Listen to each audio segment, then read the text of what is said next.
puji Tuhan, saya sangat senang hari ini.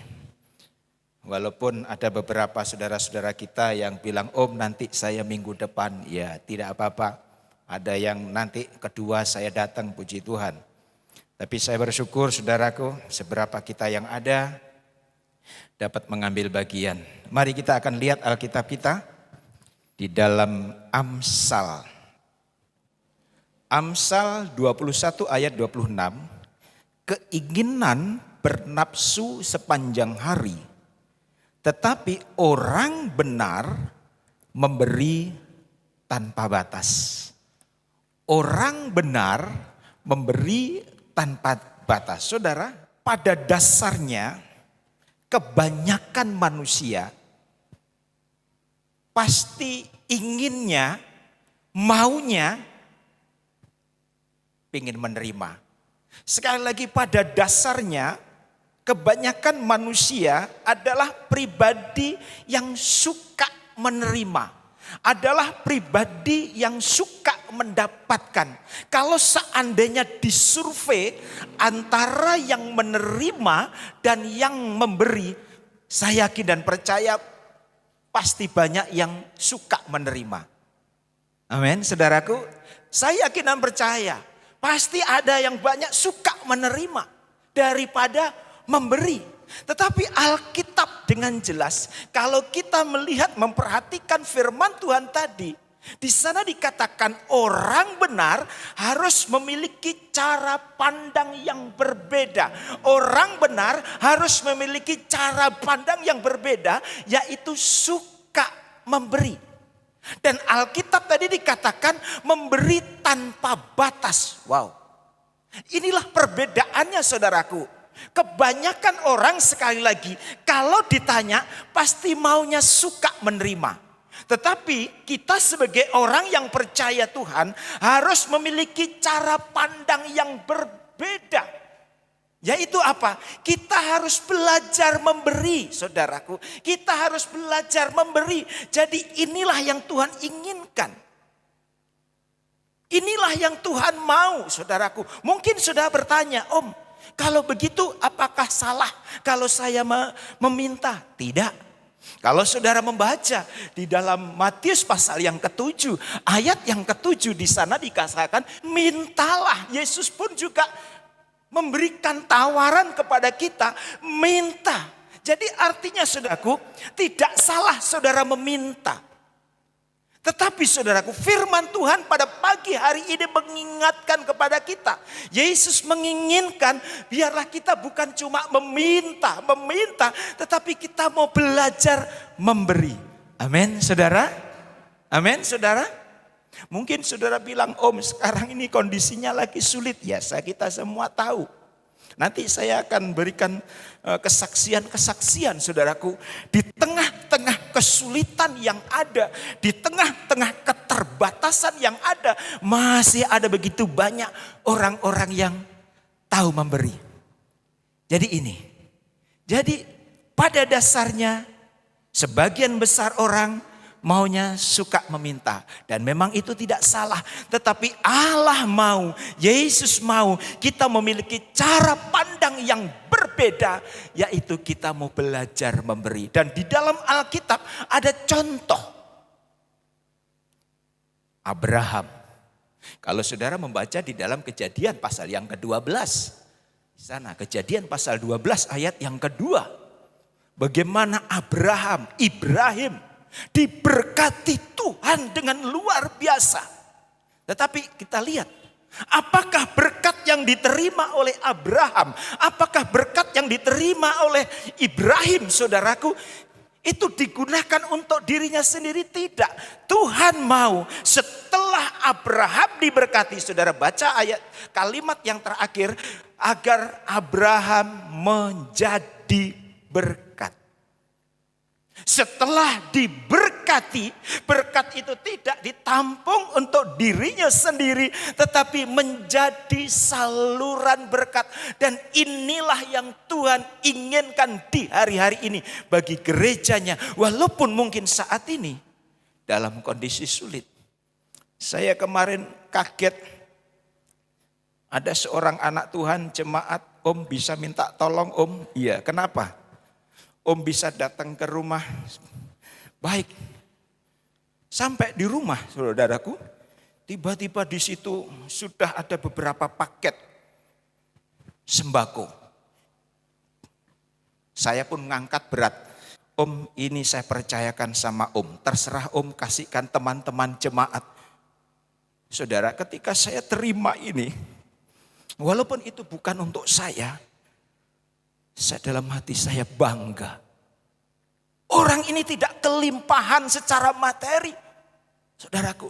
Tetapi di tengah-tengah kesulitan yang ada, masih peduli dengan jemaat yang lain, saudaraku. Dan inilah yang Tuhan inginkan di hari-hari ini. Kita harus punya cara pandang yang berbeda. Bukan cuma menerima, bukan cuma meminta. Nanti kita akan melihat dampak hasil ketika saudara belajar memberi. Di tengah-tengah kesulitan yang ada, di tengah-tengah kesukaran yang ada. Saya banyak kesaksian selama beberapa bulan ini saudaraku. Ada jemaat yang sangat sederhana. Dia bersaksi sama saya. Tiba-tiba Tuhan gerakkan Om saya memberkati seorang janda. Waktu saya kasih, ini dari mana? Saya bilang ya dari kami sekeluarga. Dia kaget saudaraku. Dia kaget. Kesaksian daripada ibu ini. Enggak nyangka. Kalau diukur dari ekonominya, ibu janda ini lebih cukup daripada keluarga ini. Tetapi keluarga ini punya kesukaan. Di tengah-tengah keterbatasan yang ada masih bisa menjadi saluran berkat. Oh saudaraku, kalau selama beberapa bulan ini saudaraku, saya banyak kesaksian, saya terharu dan bangga, puji Tuhan. Tuhan percayakan jemaat-jemaat yang tahu memberi di tengah-tengah kesulitan yang ada. Ya ini saudaraku, Abraham diberkati agar menjadi berkat. Dan inilah kerinduan Tuhan bagi gerejanya, memiliki cara pandang yang baru. Bukan cuma meminta, bukan cuma menerima, tetapi saudaraku belajar memberi. Nah kita akan melihat saudara, apa manfaatnya ketika saudara dan saya punya kesukaan memberi. Apa dampaknya, apa faedahnya? Yang pertama saudaraku, memberi itu, ketika saudara memberi, itu ada sukacita yang tersendiri. Itu yang pertama. Ketika saudara memberi, ada berkat yang Tuhan siapkan untuk saudara dan saya. Ada sukacita, ada berkat yang Tuhan berikan untuk saudara dan saya. Karena apa saudaraku? Dan ini harus ada di dalam pemikiran kita. Karena apa? Ketika kita punya pandangan, ketika kita punya pemikiran bahwa memberi itu sebuah kerugian. Ketika kita punya pandangan bahwa kalau aku terus memberi maka akan habis. Ketika kita punya pandangan, kalau aku terus memberi, maka aku akan kurang. Saya mau kasih tahu, selamanya saudara tidak akan bisa memberi. Amin, saudara? Amin. Ketika pandangan pikiran saudara, kalau aku memberi, aku akan kurang. Kalau aku memberi, aku akan habis. Saya pastikan saudara tidak akan bisa memberi. Tetapi ketika saudara punya pandangan, kalau aku memberi ada sukacita. Kalau aku memberi ada berkat. Maka saudaraku, saudara dengan segala keterbatasan pun masih bisa memberi buat orang lain. Berikan kemuliaan untuk Tuhan kita Yesus Kristus. Nah ini saudaraku. Jadi cara pandang kita itu sangat menentukan.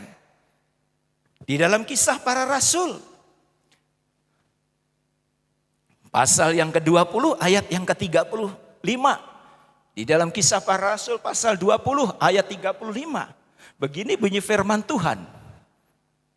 Dalam segala sesuatu telah kuberikan contoh kepada kamu bahwa dengan bekerja demikian kita harus membantu orang-orang yang lemah dan harus mengingat perkataan Tuhan Yesus. Perhatikan, mengingat perkataan Tuhan Yesus, sebab ia sendiri telah mengatakan, Yesus sendiri telah ngomong, Yesus sendiri telah bicara, adalah lebih berbahagia memberi daripada menerima. Yesus sendiri yang bilang, saudaraku, adalah lebih berbahagia memberi daripada menerima. Ini tidak masuk akal, saudara. Ini adalah sesuatu yang sangat mengagetkan. Ini adalah sesuatu yang sangat mengejutkan dan tidak masuk akal bagi orang-orang yang tidak tahu kebenaran. Sekali lagi, tidak masuk akal hal ini, saudaraku. Lebih bahagia memberi daripada menerima. Saudara, jujur saja, terus terang saja, saya tidak pernah menyangkal. Dan tentu saudara pun juga punya pengalaman. Ketika saya menerima atau saudara menerima, saudara pasti bahagia. Amin. Betul apa enggak? Ketika saudara menerima sesuatu dari teman, dari orang lain, saya yakin saudara pasti bahagia.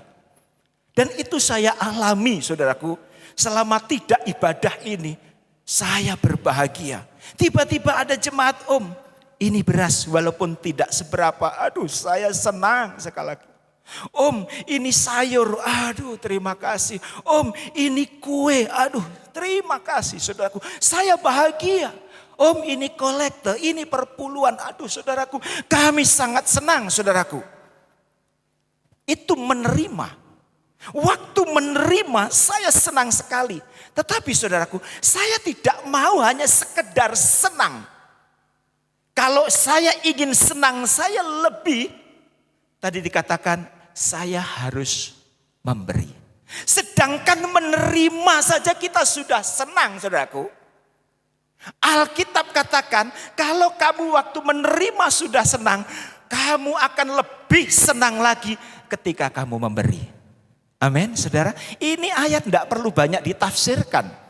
Adalah lebih berbahagia memberi daripada menerima. Menerima kita sudah bahagia, tetapi kalau ingin lebih kebahagiaan kita, kita belajar memberi.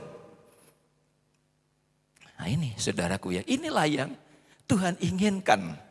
Dan ini sekali lagi rasanya berat bagi orang-orang yang ada di sana. Tetapi mari kita mau belajar mempraktekkan firman Tuhan itu. Itulah sebabnya dari tempat ini saya mengucapkan selamat kepada jemaat-jemaat. Selamat berbahagia. Karena dikatakan lebih berbahagia memberi. Saya ucapkan selamat jemaat-jemaat. Selamat berbahagia. Karena apa? Selama COVID ini gereja kita telah mengumpulkan uang 18 juta lebih. Kita bisa bantu ke rumah sakit di Marombok untuk membeli alat pelindung diri, APD. Seberapa jemaat kumpul, akhirnya terkumpul 18 juta lebih. Sehingga kita bisa membelikan alat pelindung diri untuk para perawat yang ada di Labuan Bajo ini. Memberi di tengah-tengah kekurangan, kita masih bisa mengumpulkan uang. Begitu juga kita bisa mengumpulkan 6 juta lebih beserta sembako untuk hamba-hamba Tuhan di Flores bagian barat dan juga jemaat. Saudaraku, di tengah-tengah kekurangan yang ada, kalau kita sementara kelimpahan memberi itu tidak sulit, saudaraku.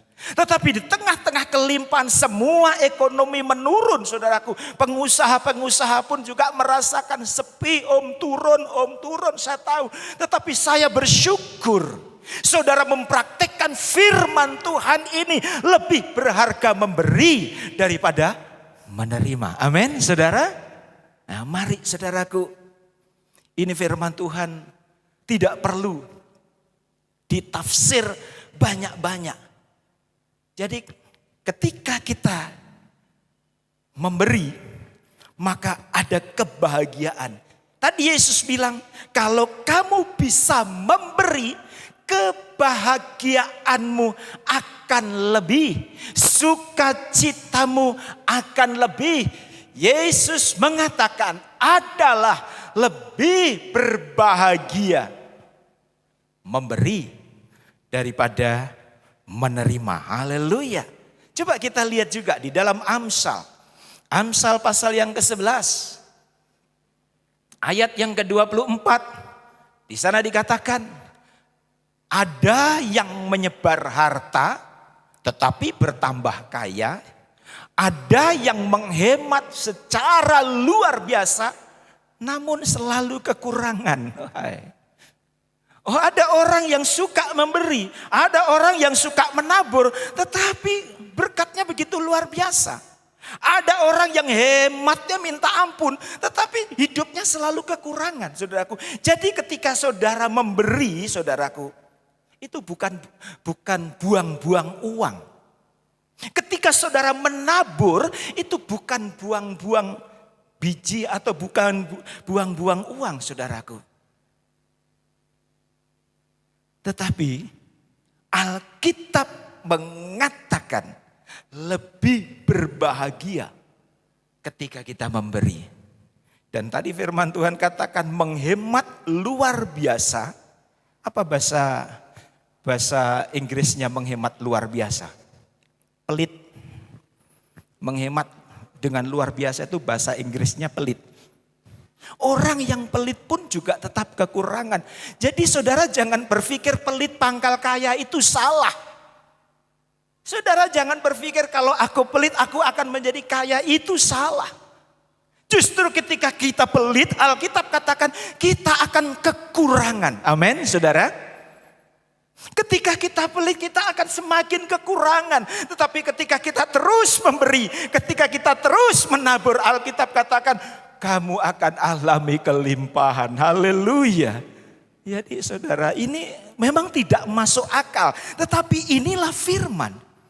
Saya kenal ada orang yang uangnya ratusan juta, bahkan mungkin miliar, saudaraku.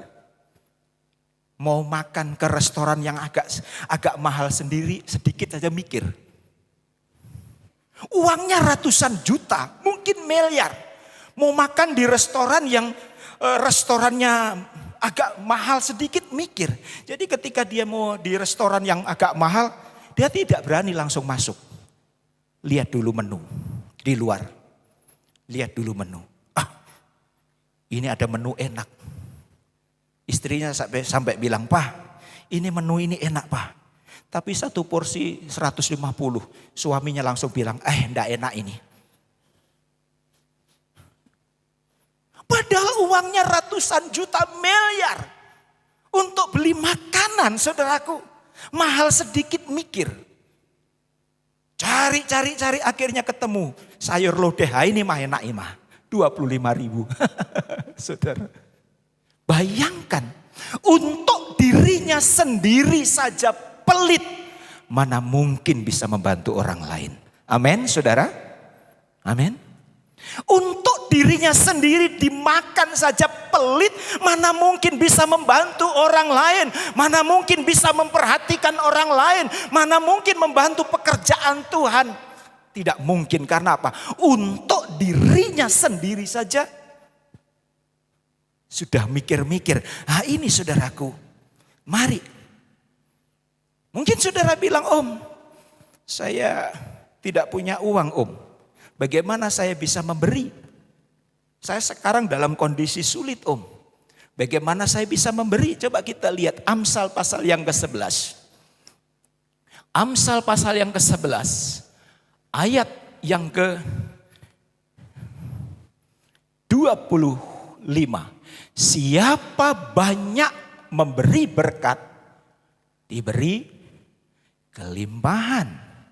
Siapa memberi berkat, diberi kelimpahan. Siapa memberi minum, ia sendiri akan diberi minum. Amin, saudara.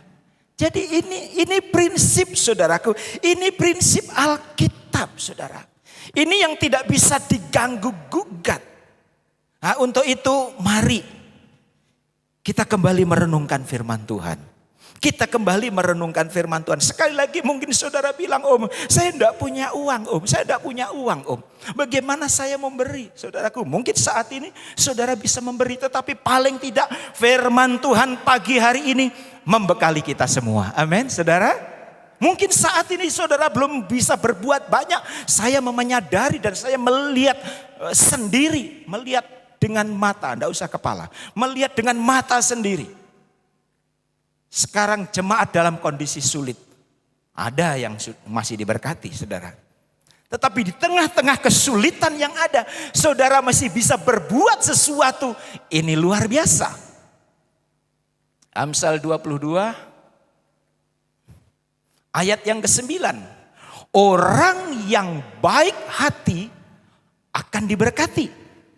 Karena ia membagi rezekinya dengan si miskin. Alkitab tidak menulis orang yang kaya diberkati. Orang yang banyak uang diberkati. Alkitab tidak menulis begitu. Tetapi Alkitab katakan orang yang baik hati. Orang yang baik hati tidak tunggu orang itu kaya. Biar kita sederhana atau mungkin susah. Maka saudaraku, kalau kita termasuk orang yang baik hati, maka dengan segala keterbatasan itu kita masih bisa menolong orang lain. Jadi untuk memberi saudaraku kita tidak perlu kaya dulu. Untuk memberi kita tidak perlu kaya dulu. Jadi bagaimana dengan firman Tuhan ini? Mari mulai saat ini kita mau belajar memberi. Amin saudara. Mulai saat ini kita belajar memberi. Dan saya mau kasih tahu, kalau ketika kita memberi, jangan sampai kita mengharapkan kembali. Kalau sampai saudara memberi, kalau aku sekarang mau memberi kok sesuatu kepada dia, kira-kira apa imbalan yang dapat saya terima? Ini sudah tidak bagus. Itu pemberian yang tidak tulus. Kalau saudara punya pemikiran, kalau aku mau memberi, aku harus dapat juga nantinya menerima. Nah, ini mental pedagang saudara. Mental pedagang itu ujung-ujungnya harus untung. Mental pedagang itu ujung-ujungnya harus lebih. Kalau aku sekarang memberi 50, maka aku harus nanti lain kali mau dapat 100. Nah, itu dapat undian itu. Nah, mari mulai saat ini kita mau belajar saudaraku. Untuk memberi, untuk melakukan firman Tuhan. Karena ada berkat yang begitu luar biasa yang Tuhan siapkan di dalam Lukas. Di sana juga dikatakan dalam Lukas pasal 6 ayat 35. Tetapi kamu kasihilah musuhmu dan berbuatlah baik kepada mereka. Dan pinjamkan dengan tidak mengharapkan balasan.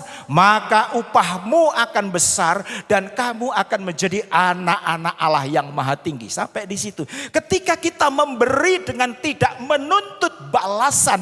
Alkitab katakan upahmu sangat besar dan kamu akan menjadi anak-anak Allah. Luar biasa ya. Jadi ketika kita memberi tanpa motivasi untuk menerima kembali, Alkitab katakan kamu akan dapat upah yang lebih besar. Dan kamu akan kujadikan anak-anak Allah yang maha tinggi. Oh saudaraku, jadi memberi itu harus dengan tulus. Walaupun saudaraku ini perhatikan baik-baik. Walaupun saudara tidak menuntut kembali. Ya. Walaupun saudara tidak mengharapkan ada balasan. Tetapi Alkitab itu ya dan amin.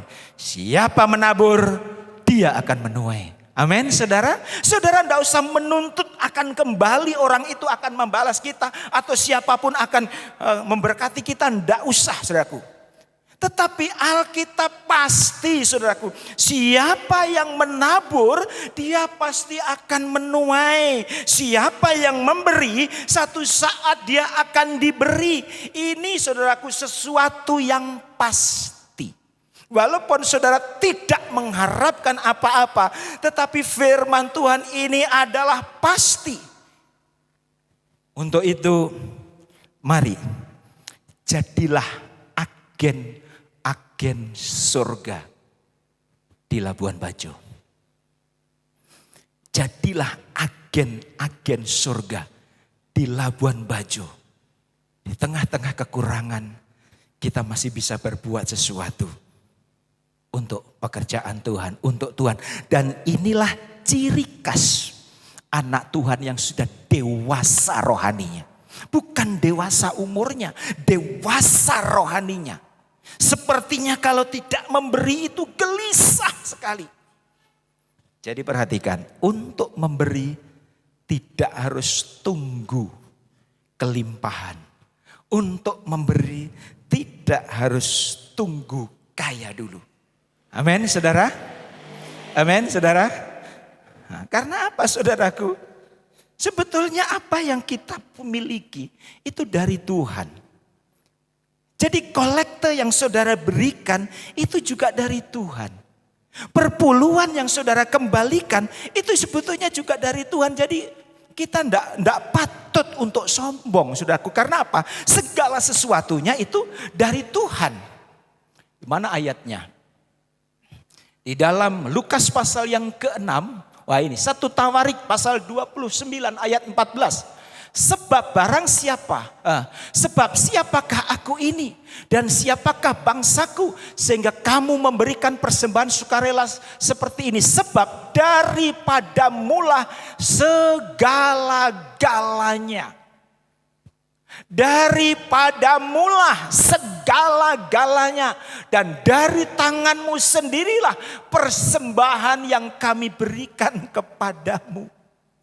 Jelas saudaraku. Jadi dari Tuhan semuanya itu saudaraku. Dan persembahan yang kita kasih itu juga dari Tuhan. Dari tanganmu sendirilah persembahan yang kami berikan dari Tuhan. Pada Tuhan. Ayo, saya khotbah tidak lama karena jam 9:30 kita harus buyar. Itulah sebabnya agak berbeda. Saya sebetulnya ingin kupas lebih jauh firman Tuhan ini. Tetapi mengingat waktu saudaraku, kita bersyukur. Di tempat-tempat lain saya tanya sama Romo berapa lama nanti Romo khotbah? 1 jam selesai Om. Pak Pendeta kok Om? 1 jam selesai, mereka 1 jam. Saya tanya dengan Ibu Pendeta Gemit, mereka juga 1 jam. Kita, wah kalau 1 jam saya rasa tidak nyaman. Belum puji-pujian, belum firman, apalagi ini mau perjamuan. Kita buat 1,5 jam. Walaupun harus bagaimana caranya, walaupun singkat, saudara mengerti. Jadi saudaraku sekali lagi, apa yang kita berikan kepada Tuhan, itu sebetulnya dari Tuhan. Amin, saudara. Ada satu hal lagi yang lebih luar biasa. Ada ketika kita mulai memberi, ada janji Tuhan yang luar biasa. Kita lihat di dalam Lukas pasal 6 ayat 36. Hendaklah kamu murah hati sama seperti Bapamu adalah murah hati. Perhatikan. Hendaklah kamu murah hati sama seperti Bapamu adalah murah hati. Dengan kata lain, ketika saudara murah hati, ketika saudara suka memberi, saudara mulai mirip dengan Bapa. Amin. Kapan kita mirip dengan Bapa? Kapan kita mirip dengan Yesus? Ketika saudara mulai murah hati. Hendaklah kamu murah hati sama seperti Bapa adalah murah hati. Sekali lagi, ketika kita mulai belajar murah hati, ketika kita mulai belajar memberi, kita ini akan mirip dengan Bapa, mirip dengan Yesus. Itulah sebabnya kalau saudara menyanyi satu pujian seperti Yesus, sampai saudara mungkin keluar air mata, tetapi kalau belum murah hati perlu dipertanyakan pujian itu. Biarlah kita menyanyi seperti Yesus, seperti Yesus. Itu kita juga mulai belajar untuk murah hati. Amin, saudara. Kita belajar untuk murah hati. Kalau saudara ingin mirip dengan Yesus, belajar murah hati. Karena apa, saudaraku? Satu hal yang hampir saya lupa. Untuk memutuskan rantai kemiskinan. Sekali lagi, untuk memutuskan rantai kemiskinan hanya satu, ketika saudara mulai belajar memberi. Biar saudara panggil pendeta dari luar negeri, pendeta hebat, lalu pendeta itu berdoa, kami hancurkan, kami putuskan roh kemiskinan, kami hancurkan kutuk kemiskinan. Biar siapapun yang mendoakan saudara agar roh kemiskinan itu keluar dari hidupmu, agar saudara tidak miskin. Selama saudara tidak memberi, saudara akan tetap miskin. Catat baik-baik. Biar setiap hari saudara berdoa, hilangkan kemiskinan di dalam hidupku, hilangkan kemiskinan di dalam hidupku. Tetapi kalau saudara masih pelit, saudara akan tetap miskin. Ayo, di tengah-tengah keterbatasan yang ada, kita mau belajar bermurah hati. Kita mau belajar memberi. Banyak kesaksian, saudaraku, banyak kesaksian selama hampir 3 bulan ini. Saya kaget, Om, tolong saya ada berkat sedikit, kasihkan dia. Tolong, Om, orang-orang ini orang-orang yang sederhana, tetapi masih peduli dengan yang lain. Wow, saudaraku, ya maaf saya tidak sebutkan namanya. Tapi luar biasa. Dan saya sebagai gembala bangga, saudaraku. Jadi saudaraku, sekali lagi, ketika kita menerima, kita sudah bahagia. Kalau saudara ingin kebahagiaanmu lebih, belajar memberi. Kalau seandainya menerima itu kebahagiaan, itu nilainya 70. Ketika kita menerima kebahagiaan kita 70, sukacita 70. Tetapi ketika kita memberi, kebahagiaan kita bisa 100. Nilainya lebih. Amin, saudara. Jadi 3 hal ini yang menjadi perenungan bagi kita pagi hari ini. Yaitu di saat kita mau memberi itu akan membawa sukacita kepada kita. Yang kedua, ketika kita mau memberi, itu memutuskan rantai kemiskinan. Dan yang ketiga, ketika kita mau belajar memberi, kita akan semakin mirip dengan Bapa. Kita akan semakin mirip dengan Yesus. Dia murah hati. Hendaklah kamu murah hati, sama seperti Bapamu murah hati. Tuhan Yesus memberkati firman-Nya. Amin.